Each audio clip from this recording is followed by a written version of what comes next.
বন্ধুরা, আজকে আমি স্টাফ অমলেট বানাবো। কাটিয়েছি, তার সাথে গোলমরিচ বা একটু দুধ দিয়েছি। স্টাফ ডিম অমলেটের মধ্যে আমি কী কী নিয়েছি সেগুলো আপনাকে দেখাচ্ছি।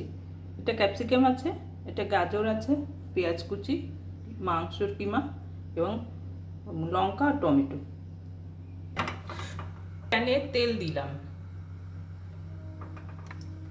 গাজর দিলাম,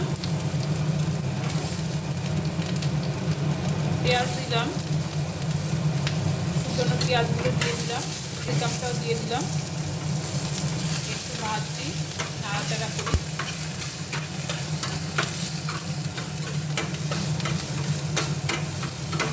টমেটো দিলাম, লঙ্কা দিলাম,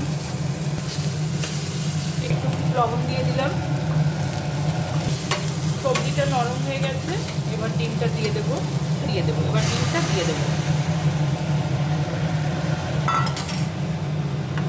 এবার আমি ঢাকা দিয়ে দেবো। এবার আমি চিকেনের কিমাগুলো ছড়িয়ে দিয়ে দেবো। আর একবার ঢাকা দিয়ে দিচ্ছি। আমি এবার নামিয়ে নিলাম একটু সস দিয়ে। এটা খুবই হেলদি, কারণ এতে কম তেল দিয়েছি। আপনারা চাইলে এর পরে চিজ দিতে পারেন। আমি চিজ দিইনি, আপনারা চাইলে চিজ দিতে পারেন। কেমন হয়েছে জানাবেন।